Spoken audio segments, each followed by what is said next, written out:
Audiobook Entre o que dei e o que faltou, de autoria de Alberto Oliveira.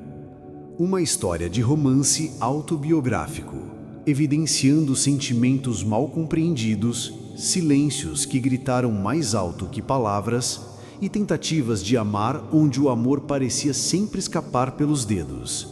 Neste relato íntimo e profundo, o autor percorre os caminhos de uma relação marcada por dedicação, frustração, distanciamentos e reencontros, tudo permeado de dores emocionais, crises pessoais e uma busca incansável por reconhecimento e reciprocidade.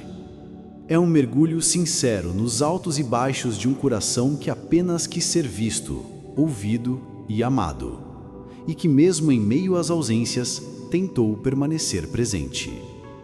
Prólogo. Amar deveria ser simples, um dar e receber natural, uma troca espontânea de carinho, confiança e cumplicidade. Mas o que ocorreu entre nós nunca foi tão simples. Foi uma estrada tortuosa, cheia de curvas inesperadas, subidas íngremes e quedas dolorosas. Entrei nessa relação cheio de esperança, acreditando que juntos poderíamos superar qualquer obstáculo.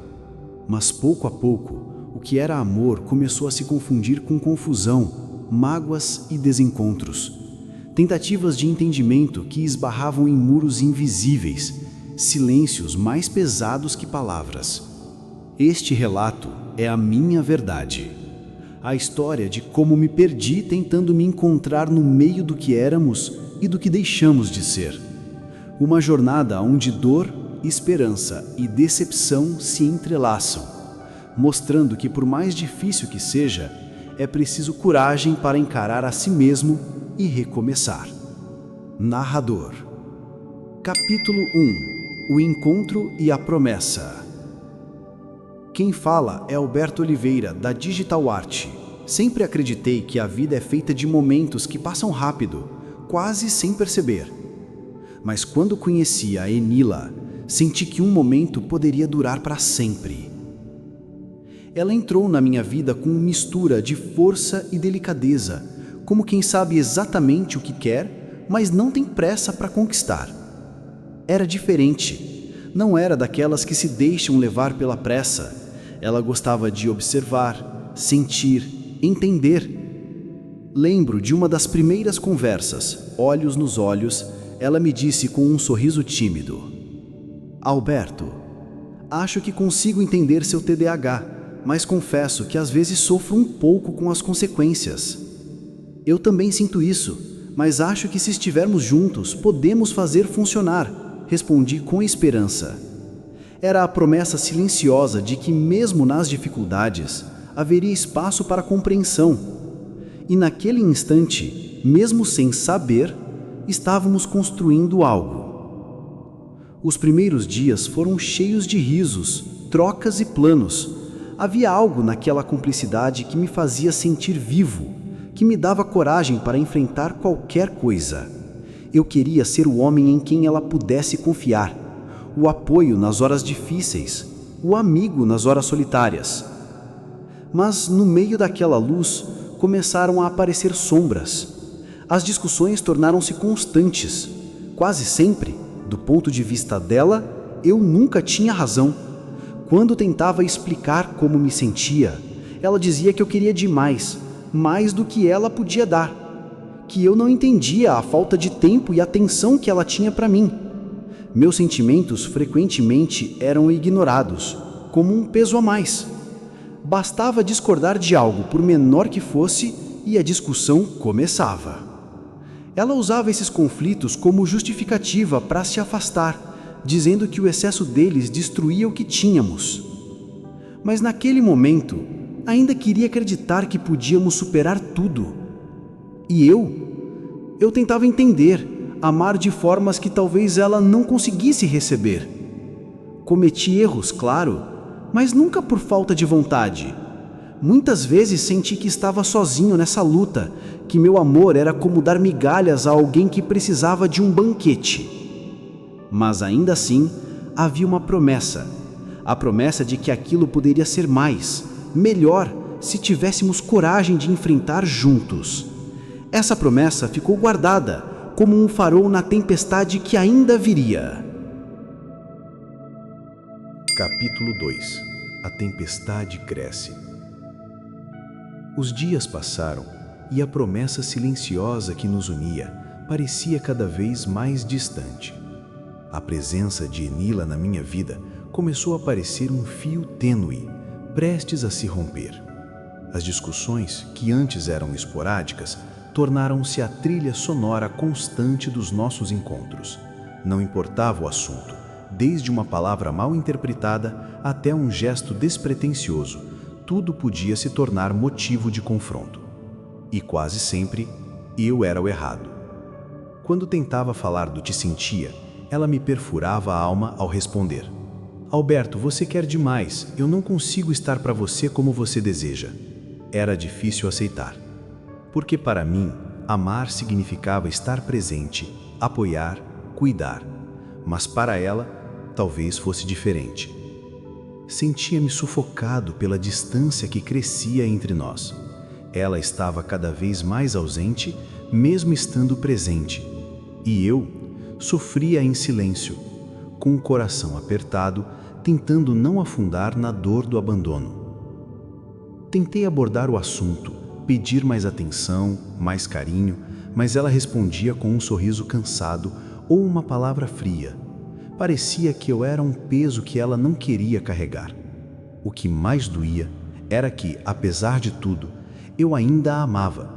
Queria cuidar dela, entender o que a levava ao afastamento, mesmo quando ela mesma não sabia explicar. Era um paradoxo cruel.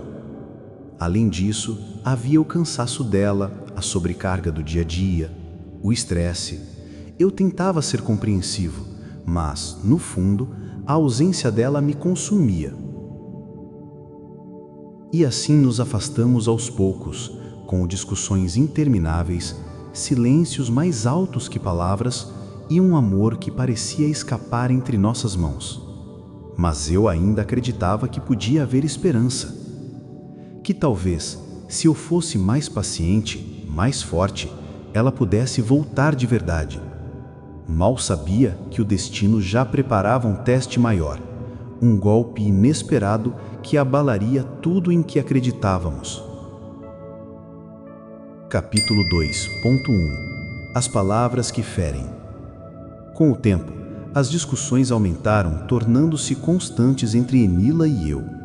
Eu sentia que jamais tinha razão do ponto de vista dela, por mais que tentasse expressar meus sentimentos. Enila repetia quase como um mantra que interrompia minhas palavras antes que fossem ouvidas. "Você quer demais." Eu ficava perplexo, sentindo que meus sentimentos eram ignorados, como se minha dor não importasse. Tentava ser paciente, mas era difícil quando minhas tentativas de aproximação eram recebidas com frieza. Além disso, não se tratava apenas de sentimentos ou falta de atenção. Qualquer opinião diferente da dela provocava atrito. Eu falava algo simples e já surgia conflito. "Você não entende meu ponto, não vê que não é fácil para mim?" Ela respondia, deixando claro que minhas palavras não passavam de ruído. Ela dizia que o excesso de discussões justificava o afastamento, mas para mim aquilo era só sintoma, não a causa. Cada briga me deixava mais cansado, mais ferido, mais distante. Porém, por trás do desgaste, ainda havia esperança. Esperança de um dia haver reconciliação, que as feridas pudessem ser curadas. Era uma luta constante entre o amor que eu sentia e a realidade fria das nossas diferenças. Capítulo 3. O recomeço fragilizado. Depois de quase um ano juntos, repleto de altos e baixos, chegou o momento em que Enila decidiu voltar para a própria casa. Foi um choque, um golpe no peito, como se tudo que havíamos construído pudesse ruir num instante. Mas, surpreendentemente, pouco depois, decidimos tentar de novo. Desta vez, porém, optamos por viver separados. Era um compromisso delicado, um meio termo para evitar o desgaste constante das discussões. Nessa nova fase, deixamos de usar a aliança de namoro que usávamos diariamente, a mesma que selou nosso compromisso, o pedido feito com tanto carinho. E Nila disse: talvez assim consigamos sentir falta um do outro. E eu disse: talvez você tenha razão, mesmo eu acreditando que conseguiríamos fazer isso morando juntos. Disse eu, tentando acreditar que a distância ajudaria a curar as feridas. Mesmo separados, mantínhamos a esperança. Uma esperança frágil porque sabíamos que a ausência de proximidade física e emocional pesava em nossos corações. Conversávamos menos, as mensagens diminuíram e o silêncio entre nós tornou-se mais pesado. Eu sentia a falta dela, das conversas, do toque, da presença, mas compreendia que a decisão era necessária para não nos destruirmos ainda mais. Essa pausa foi dolorosa, mas necessária para que pudéssemos refletir sobre o que realmente queríamos e precisávamos. Capítulo 3.1 A dor que fica em silêncio. Antes de sair de casa, Inila passou por 2 cirurgias delicadas, sérias, dolorosas, que quase lhe custaram a vida. Foram semanas de cuidados, medo e vulnerabilidade. Eu vi a mulher que amava enfraquecida, com dores constantes, limitada em quase tudo. E sem pensar 2 vezes, mergulhei de cabeça na missão de cuidar dela. Fiz de tudo. Preparei comida, ajudava a se mover nas tarefas domésticas, dava meu ombro, meu colo, minha paciência. Fiz tudo ao meu alcance, talvez até além, para que ela se sentisse segura, amparada, amada. Eu estou aqui, com você, dizia nos dias em que ela chorava, exausta. Mas meu gesto para ela não pareceu suficiente. Apesar de todos os esforços, ela dizia que se sentia sozinha, sem ter o apoio necessário. Essas palavras feriram profundamente. Uma injustiça com tudo que tentei ser por ela. E eu também sofria. Sofria por ver sua fragilidade, sofria por não alcançar o que ela esperava, sofria pela frieza que se instaurou. A intimidade evaporou, o toque foi substituído por silêncio, até o carinho mais simples parecia forçado. As noites tornaram-se distantes, mesmo dividindo a mesma cama. Quando ela decidiu sair, disse: preciso cuidar da minha saúde. Sozinha. Essas palavras caíram como lâminas, não por ela desejar cuidar de si, mas por dizê-lo como se eu fosse um obstáculo, como se eu não tivesse estado lá o tempo todo, tentando. Foi um soco no estômago. Fiquei remoendo. Todo o meu esforço valeu nada? Ela disse que precisava focar na saúde, que sozinha conseguiria fazê-lo melhor, como se tudo que eu fiz tivesse sido em vão. Agora preciso pensar só em mim, disse ela na despedida. Fiquei parado, assistindo a porta se fechar, com a sensação de que tudo que dei, tudo que tentei, foi invisível aos olhos dela. Talvez aquela tenha sido a ferida mais difícil de aceitar. Capítulo 4 O recomeço a meias. Depois de tudo, houve outra tentativa de reaproximação. Inila já morava sozinha, mas quis tentar de novo. Porém, tudo seria diferente agora. Cada um na própria casa, sem alianças, aquelas que usamos por 1 ano, símbolo de nosso compromisso. Podemos tentar de novo, mas separados. Não voltarei a colocar a aliança até ter a certeza, disse ela, num tom sério, quase protocolar. Aceitei. Aceitei porque ainda havia sentimento, esperança e talvez alguma ilusão. Mas o que deveria ser um recomeço parecia um rascunho inacabado. Estávamos juntos, mas tudo era morno. Os gestos carinhosos rareavam, os encontros eram espaçados. Dormíamos juntos esporadicamente, e o tempo compartilhado já não tinha leveza. As discussões continuavam. Se não em voz alta, pelo menos no silêncio, no que não era dito, nas mensagens secas, nas chamadas não atendidas. Sempre que tentava expressar algo que me magoava, ela respondia: Você está querendo demais. Eu já dou o que posso. sem espaço para diálogo. E assim as conversas que poderiam nos unir viravam batalhas silenciosas. Quase qualquer diferença de opinião gerava atrito. Eu buscava conexão, ela pedia distância. Eu oferecia tempo, ela respondia com ausência. O motivo alegado por ela permanecia o mesmo: as discussões. Mas como evitá-las, se tudo que dizia gerava defesa? Não dá para conversar com você sem que vire discussão. O amor virou sobrevivência emocional. E o recomeço tornou-se, na verdade, um prolongamento do fim. Capítulo 5. Silêncio, frieza e indiferença.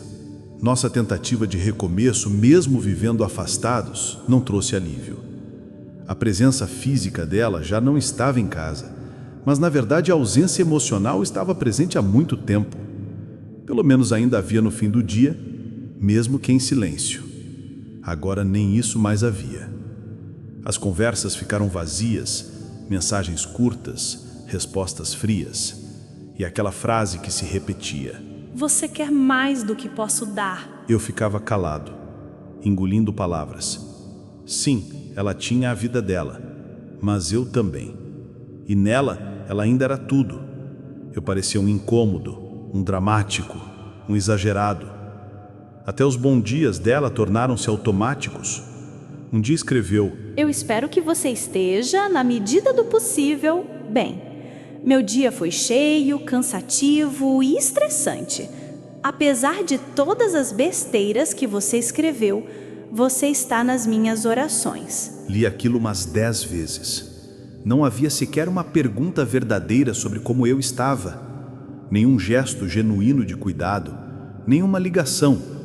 Apenas uma bênção fria depois de me chamar de vitimista.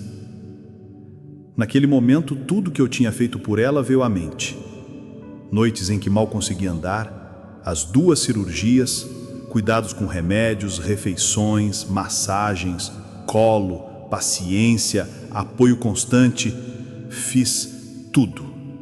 E mais um pouco. E eis assim ela dizia que eu não apoiava o suficiente. E agora fui eu quem ficou quebrado.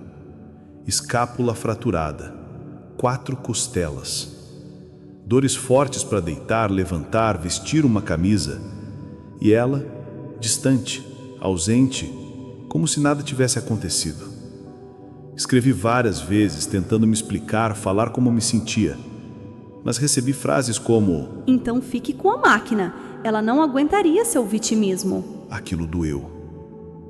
Mas também me despertou. Ela não se importava mais. O silêncio dela, antes doloroso, virou resposta, a mais clara de todas. Percebi que talvez o amor que eu carregasse estivesse se esvaziando, não por vontade, mas porque eu lutava sozinho por algo que ela já não sustentava. Ela deixou escorrer, e eu, cansado, comecei a cair também. Capítulo 6. O acidente, o corpo quebrado e a alma cansada. Parecia que o universo resolveu materializar o que eu já sentia por dentro. O acidente foi rápido, silencioso e brutal. Eu seguia com meu filho de moto, e ao chegar a um cruzamento, a roda dianteira escorregou em algo na pista, óleo, areia, cascalho, e perdi totalmente o controle. Eu fazia a curva devagar, com atenção, mas não evitou a queda. Caí sobre o lado esquerdo. Meu filho também caiu, mas teve apenas o joelho ralado. Uma senhora que nos viu levou-nos até uma clínica próxima, que nos encaminhou posteriormente para outro hospital. Lá confirmaram o que meu corpo já gritava: escápula fraturada, 4 costelas partidas e queimaduras no braço e perna esquerdos. O médico indicou pelo menos 6 semanas de repouso. Nada de cirurgia, apenas tempo e paciência. No mesmo dia, Inila ligou. A voz parecia preocupada. Lamentou não estar presente, pois estava em Portugal. No segundo dia, ligou de novo, com o mesmo tom de cuidado, de quem se importa, mas à distância. No terceiro dia, porém, não houve ligação, só uma mensagem. Enila, Espero que você esteja, na medida do possível, bem. Você está nas minhas orações. Alberto era como um bilhete colado na porta de um hospital vazio, educado, frio, quase institucional. Quis responder, dizer o quanto isso me doía, que mesmo ausente fisicamente ela poderia estar presente, em palavras e em espírito, mas não, guardei silêncio. Percebi que mais uma vez era eu tentando, cobrando, sendo para ela o vitimista. Mas será pedir presença quando se está quebrado é mesmo vitimismo? Talvez o que mais me partiu não foi o osso, nem a carne, mas a constatação de que nem mesmo esse incidente foi suficiente para acordar nela um gesto genuíno, uma ligação, uma pergunta real que, como você está? Naquele momento já sabia que não importava o quanto me ferisse por dentro ou por fora, ela não apareceria. E se aparecesse, seria com aquela voz cansada, impaciente, acusadora. Então, entre a dor física e emocional, comecei a aceitar. O amor que precisa implorar atenção para sobreviver já morreu há muito tempo. Capítulo 7. Silêncios que gritam. Enquanto meu corpo se recuperava lentamente, cada dia que passava deixava mais claro o que minha alma já sabia, mas ainda tentava negar. Eu estava sozinho. Os dias após o acidente foram marcados por dores intensas. Dormir se tornou um desafio. Levantar da cama parecia tortura. Vestir uma camiseta exigia esforço imenso. Mas o que mais me custava era o vazio do outro lado. A ausência de palavras verdadeiras, de presença, de cuidado. Ela não veio, como eu já esperava, e não precisava vir, eu sabia que estava longe. Mas o que me feriu profundamente foi a distância emocional, a indiferença sutil, a forma como ela parecia tão tranquila em me deixar ali, estirado entre dores, sem sequer uma ligação extra ou uma pergunta real. Como você está hoje? No passado, cuidei dela nas 2 cirurgias que quase lhe tiraram a vida. Estive presente em cada passo.